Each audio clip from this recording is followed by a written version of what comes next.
Good afternoon, everyone. I'm Anibal Arocho. I'm the library manager here at the Center for Puerto Rican Studies Library and Archive. We're located in East Harlem at 119th Street and 3rd Avenue here in the Silverman School for Social Work. And as always, I'm your friendly neighborhood Puerto Rican librarian here to give you a little bit of an unboxing of the new titles that we've acquired for our collection. And as we are rapidly approaching the holiday season, I'm encouraging you all to, check it out, engage with the authors through social media. Let them know that you saw their book in the library lunch hour. My colleagues will be putting the links to authors' social media where relevant, and also we'll be providing links to the publisher's web pages. So we're going to get started right away, and we're going to start with our first book here, and it is Alicia and the Hurricane, Alicia y el Huracán, A Story of Puerto Rico by Leslie Newman. This is illustrated by Elizabeth Erazo Baez with Spanish translation by Georgina Lázaro. And after snuggling into bed each night, Alicia listens for the big voices of the tiny coquillas that live all around Puerto Rico and sing her to sleep. One day, a terrible hurricane comes to Puerto Rico, and Alicia and her family take refuge in a shelter. At bedtime, Alicia hears grown-ups snoring and babies crying, wind howling and rain pounding. But even though she listens hard, she cannot hear the song of the coquillas. Are the little tree frogs safe? And what will Alicia and her family find at home when the storm is over? So it's a book that we've added recently to our children's books collection. Right here we have An American Icon in Puerto Rico, Barbie, Girlhood, and Colonialism at Play by Emily R. Aguiló Pérez. Since her creation in 1959, Barbie has become an icon of femininity to girls all over the world. In this study, author Emily R. Aguiló Pérez focuses on a group of multi-generational Puerto Rican women and girls, exploring how playing with Barbie dolls as children has impacted their lives.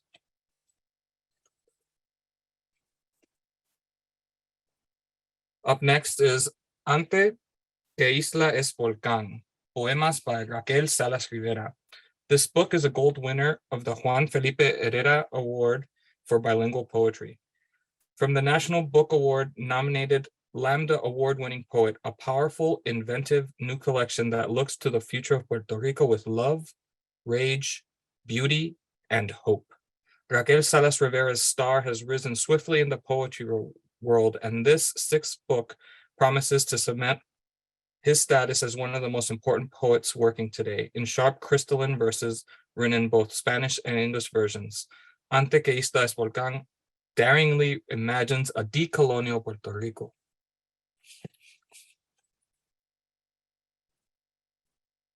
Up next, we have a book for anyone interested in religion and the history of religious studies, Apostles of Change, Latino Radical Politics, Church Occupations, and the Fight to Save the Barrio. This is by Felipe Hinojosa.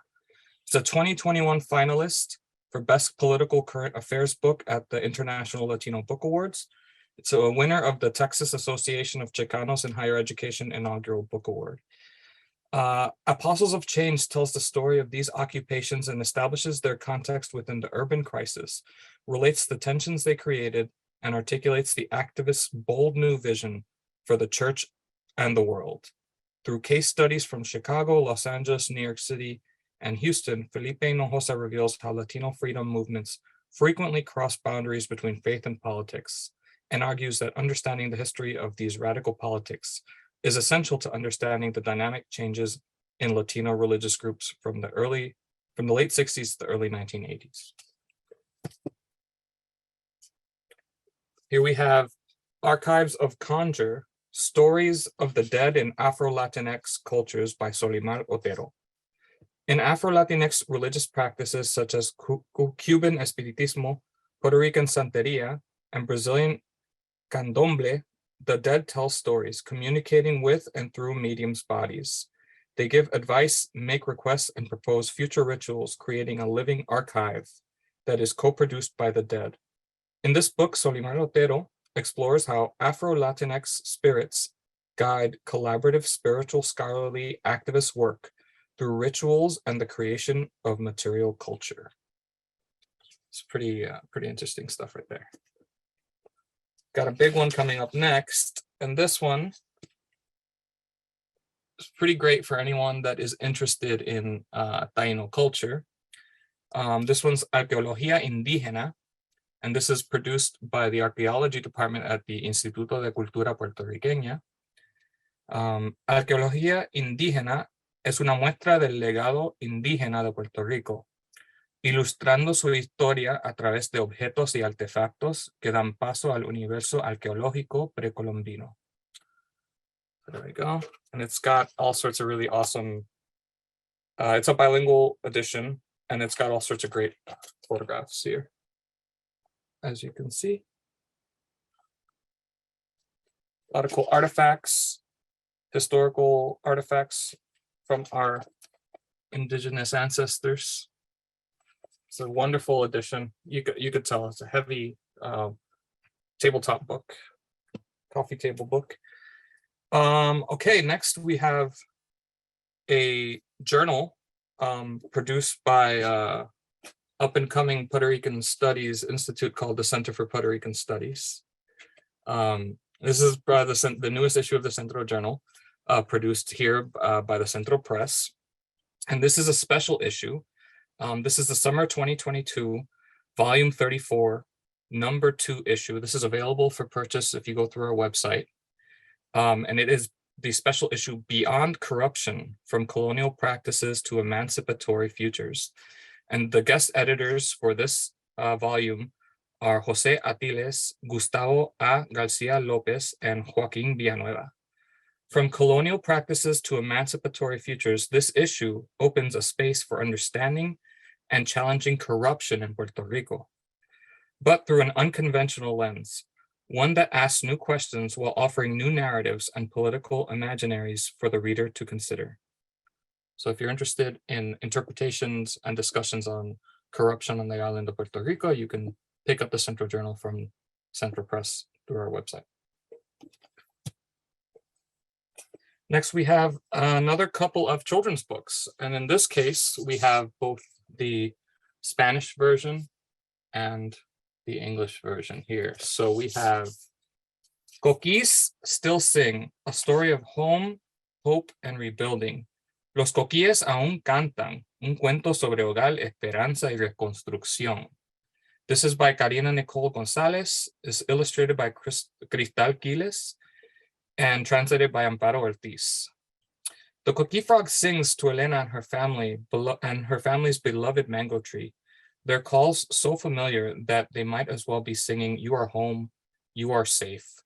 But home is suddenly not safe when a hurricane threatens to destroy everything that Elena knows. As time passes, Elena, alongside her community, begins to rebuild her home, planting seeds of hope along the way. And when the sounds of the coquillas gradually return, they reflect the resilience, strength of Elena, her family, and her fellow Puerto Ricans. So we've got 2 children's books. Both of them have to do with the coquí and Hurricane Maria. So if you are interested in explaining the devastation of Maria, but in a way that children can understand, this would be a good way. We have multiple books on this topic now. This title coming up was really one of the most hotly anticipated books, I would say, of this fall, and it is Diasporican, a Puerto Rican cookbook by Ileana Maisonet. Ileana actually conducted some research at Centro as well. So this amazing volume has over 90 delicious, deeply personal recipes that tell the story of Puerto Rico's stateside diaspora, from the United States' first Puerto Rican food colonist, award-winning writer Ileana Maisonet. This is a delicious journey through purpose, place, and power of food that you won't want to miss. And that was endorsement by Jose Andres, the famous chef and humanitarian. In Puerto Rican, Ileana shares over 90 recipes, some of which were passed down from her grandmother and mother. Classics such as tostones, pernil, arroz con gandules, as well as pinchos with barbecue guava sauce. These dishes shaped by geography, immigration, and colonization reflect the ingenuity and diversity of their people. Filled with travel, food, and photography, it reveals how food connects us to family history and migration. So another really well-produced book with lots of cool recipes, essays, and you know, you can learn about the brazo gitano right here. And Ileana is a phenomenal food writer and chef, so excellent pickup, especially for your loved ones during the holidays. Next, we have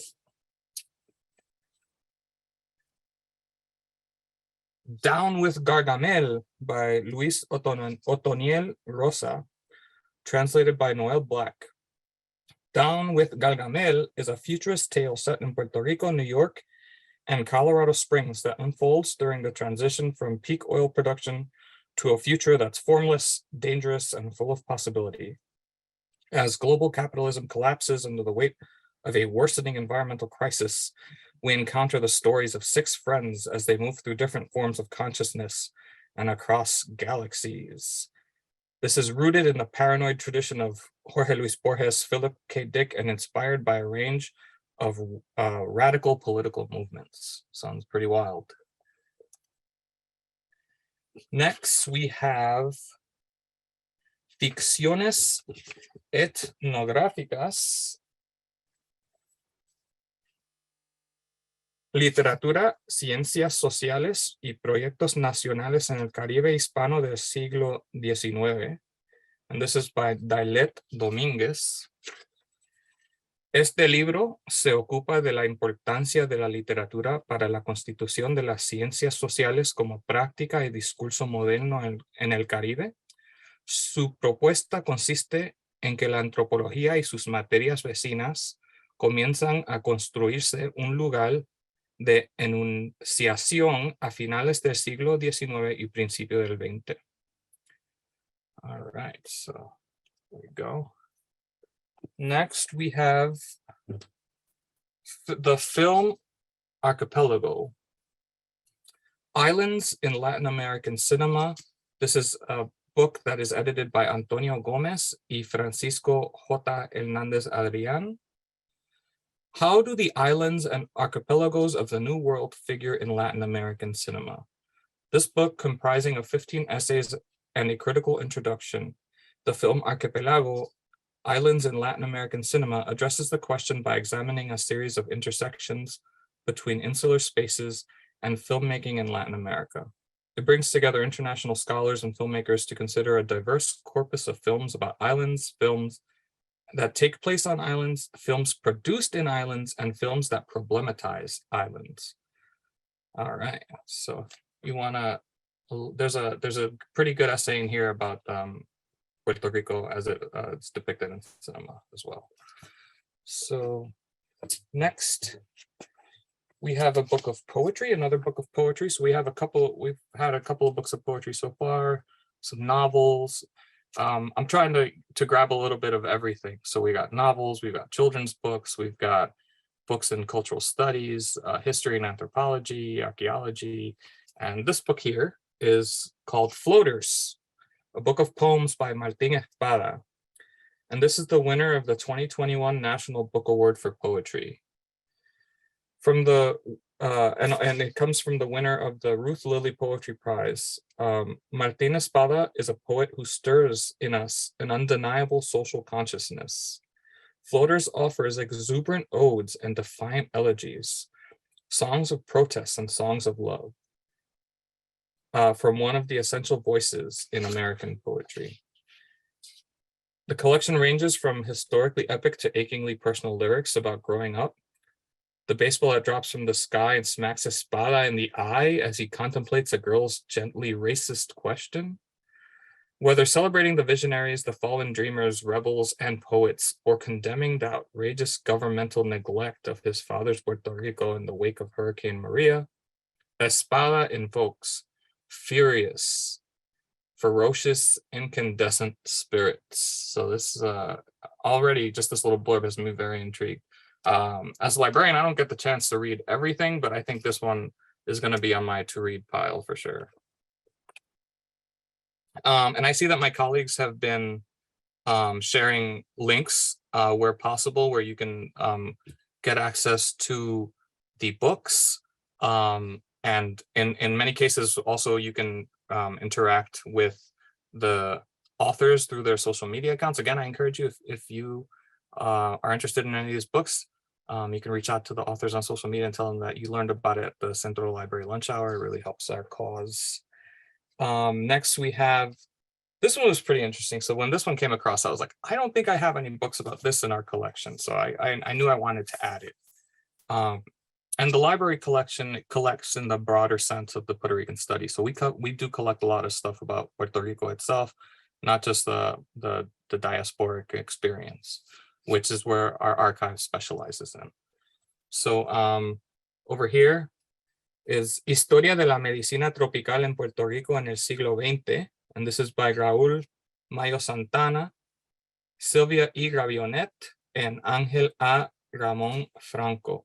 Este libro trata de la historia de una rama de la medicina tropical, dedicada al estudio y tratamiento de las enfermedades llamadas tropicales, que surgió a fines del siglo XIX en la Europa imperial y colonizadora, y que se extendió por todo el mundo.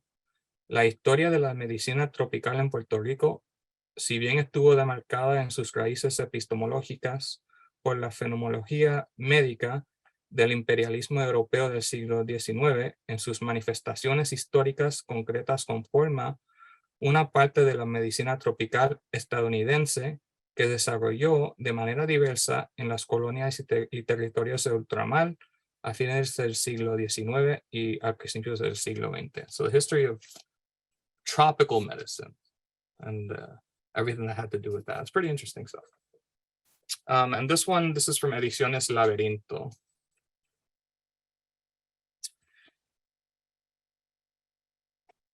This book right here is a collection of Jorge Duani's works. I had the pleasure of watching Jorge Duani speak at the recent Puerto Rican Studies Association conference, where he was heading up a panel there. La obra selecta de Jorge Duani, who was born in La Habana in 1957, posee el mérito de haber conseguido fusionar en un mismo discurso las grandes categorías que analizan los movimientos migratorios desde los rincones más íntimos de la vida, como la identidad personal y los lazos familiares, con aquellos más públicos como el arte, la cultura, la literatura y el pensamiento. So if you are familiar with the Puerto Rican studies, you are familiar with the work of Jorge Duani. He's one of the preeminent scholars in the Hispanic Caribbean studies. Okay, next we have a book for those of you that are interested in education. Specifically, this is Latino, Latinx Education in Chicago, Roots, Resistance, and Transformation. And this is edited by Isaura Pulido, Angelica Rivera, and Ana M. Aviles. In this collection, local experts use personal narratives and empirical data to explore the history of Mexican American and Puerto Rican education in the Chicago public school system. The essays focus on three themes: the historical context of segregated and inferior schooling for Latina, Latino, Latinx students, the changing purposes and meanings of education from the 1950s through today. So for those of you who are interested to see how the Puerto Rican community in Chicago, what the history of the educational movements there were, this is a great new volume that we've gotten in our collection. All right.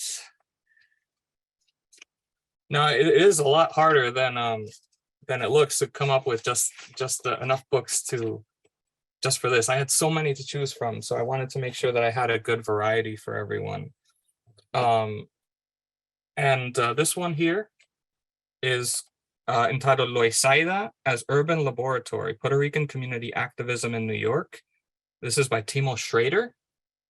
And this book right here is for sure right in Centro's wheelhouse and the type of material that we have in our library and archive. Loisaida as Urban Laboratory is the first in-depth analysis of the network of Puerto Rican community activism in New York City's Lower East Side from 1964 to 2001, combining social history, cultural history, Latino studies, ethnic studies, and the studies of social movements and urban studies. Timo Schrader uncovers the radical history of the Lower East Side as little scholarship exists on the roles of institutions and groups in 20th and 21st century Puerto Rican community activism. So there we go. It's a great new, if anybody's interested, or if anybody was involved in these activist movements in the Lower East Side, you want to see how your role in the struggles were documented. We got books right like that. All right. This one is really neat. This is like a zine. And the print quality is excellent, and the design, it might not be coming across on camera, but it's actually super cool. And this one is called The Lost Places of Salsa Music in New York City. And this is by Marcos Echeverria Ortiz. The publication is based on Where We Were Safe, an oral history IDOC archive that focuses on collecting memories from historic but destroyed salsa music places in New York City, such as ballrooms, clubs, record stores, and outdoor venues. By combining digital mapping and cultural memory, this project aims to reconstruct historical space and recover these sites' heritage through a lens of social, racial, and cultural dynamics that fed the Latinx experience in the 1970s. It's a unique investigation that registers for the first time the sites that fed New York City's salsa nightclub scene. So it covers places such as the Lower East Side, Central Park, the Bronx Club Corso Chez Jose, Hotel St. George, and the Village Gate in Greenwich Village. So it's a really phenomenal combination of sort of scholarship and also design. And I know this edition is actually, it's got some archival material in there as well, some archival photography. Really cool. Definitely check this out. This is not an easy publication to get your hands on. I think you have to go directly through the author to get your hands on this. But this is another interesting thing, is that this book was produced, designed, and printed in Ecuador. And I know there are people all over the Latin America that are studying Puerto Ricans and are interested in Puerto Rican studies. So this is another example of that. All right, we've got a book about women in the arts. So this one's called Pioneras y Transgresoras Mujeres en las Artes en Puerto Rico. And this is edited by Yamila Asise Vargas. Esta publicación reúne ensayos y recoge obras de varias artistas de Puerto Rico que se destacaron por sus precursoras en la práctica artística y la enseñanza del arte. El proyecto surge de una serie de conferencias magistrales impartidas entre marzo del 2020 y septiembre del 2021, presentadas como parte de la jornada pionera y transgresora, presentada por la Liga de Arte de San Juan con el auspicio de la Fundación Puertorriqueña de las Humanidades. And this is published by the Liga de Arte. So you should definitely follow them. They have a great newsletter as well. Lots of great essays about the women's contributions to the Puerto Rican arts, visual arts right there. So another good one.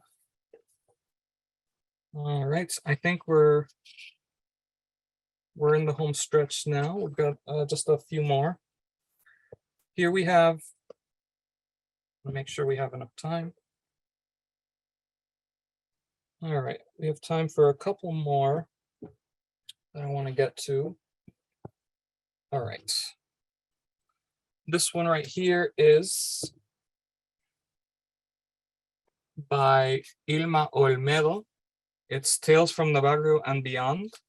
In this collection of short stories, Ilma Olmedo immerses her readers in the world of her childhood growing up in New York's Barrio in the 1950s, tinged with nostalgia for her years surrounded by family, celebratory meals, and togetherness while facing economic challenges as other working class Puerto Rican families in La Gran Urbe. Olmedo's stories reclaim the humanity of displaced Puerto Rican families in New York through dialogues that are succinct yet truly human, exploding with candidly felt, nurturing cariño.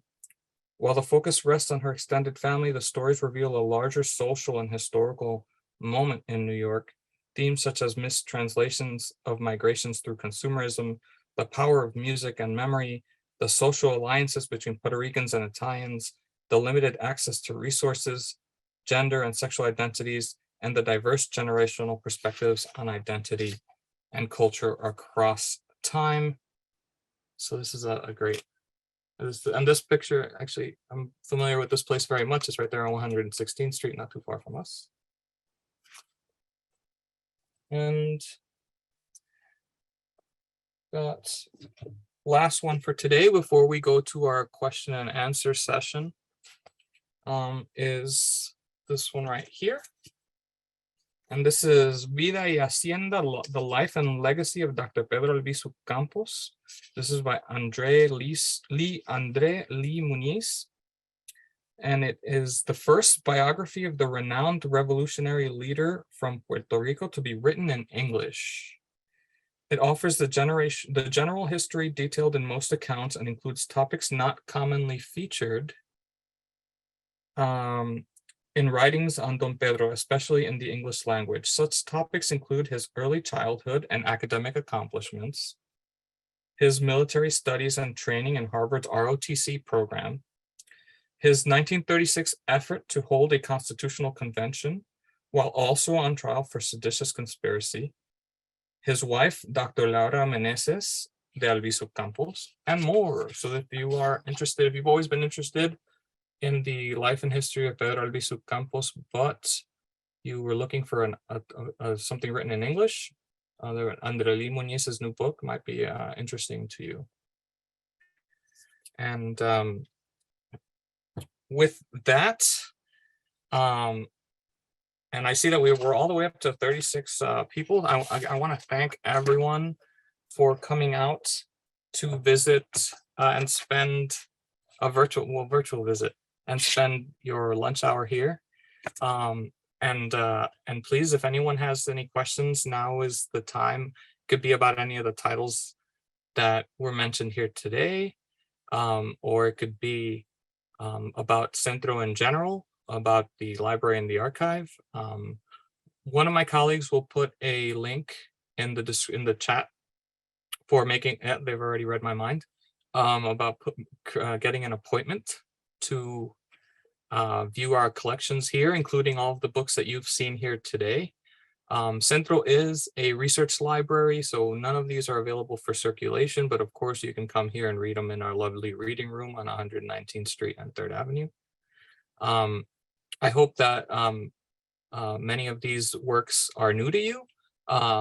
Like I said, there's tons of literature being produced by Puerto Rican and by non-Puerto Rican scholars about our people. And as you can see, there's novels and there's books of poetry.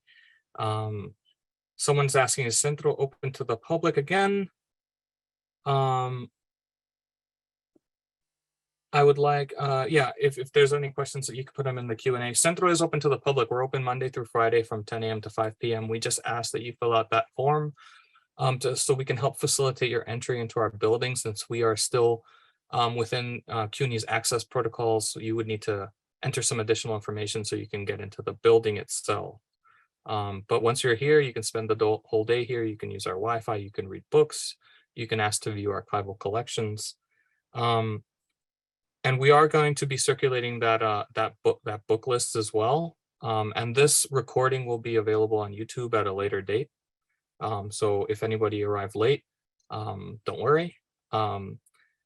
Absolutely, and of course you can always reach out to me personally, and I can share a list of books with you. And this is just a selection. There are 25 more books that I couldn't include in the time that we had.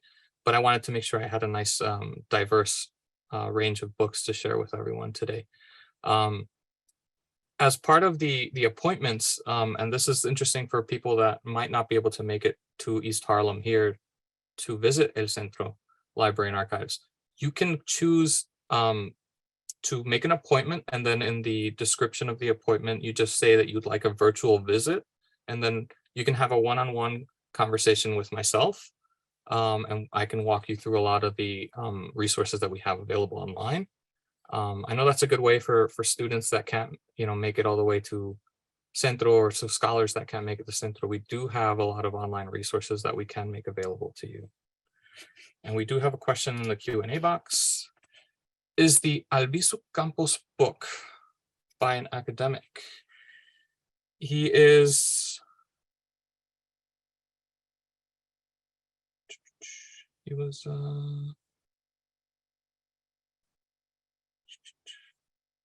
he is the New York City regional editor for La Respuesta magazine. And in 2020, he launched the website rememberingdonpedro.com in order to chronicle the life and work of Dr. Pedro Albizu Campos. So there we go.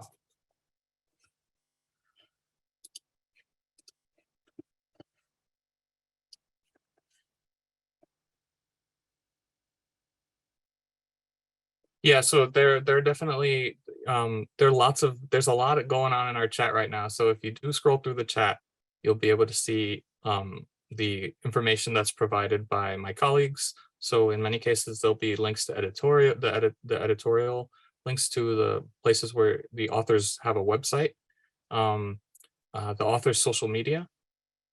So there's definitely a lot of avenues to look through there. Are these book sessions a regular feature of Centro? This is very worthwhile.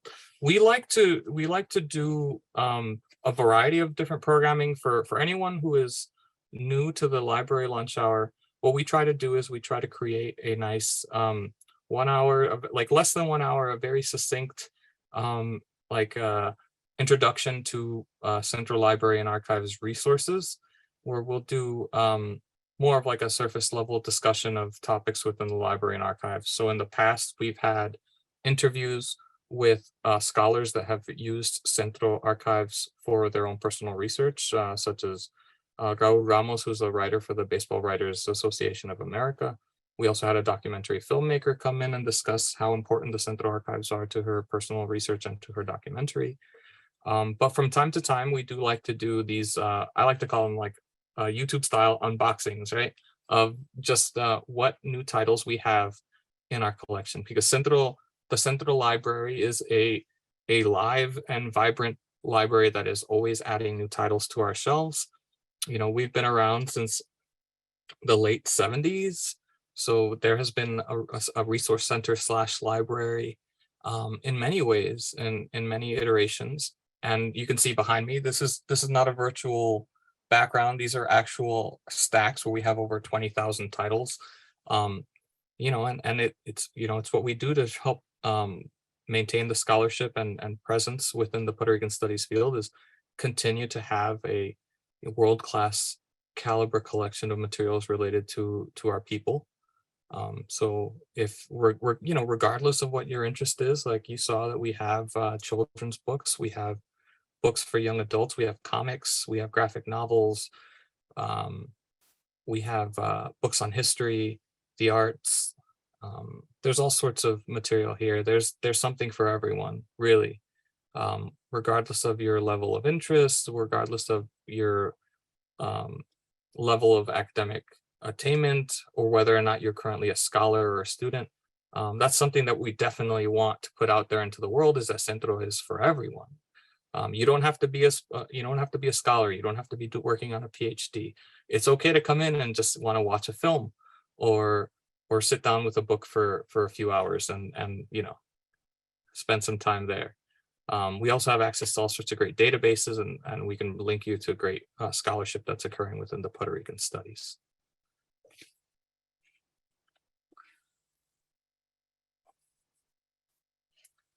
And I guess if there are no more questions, I want to thank again everyone on the Centro staff, everyone who's helped, our interpretation team here, our coordination team, And definitely be on the lookout for more library lunch hours very soon.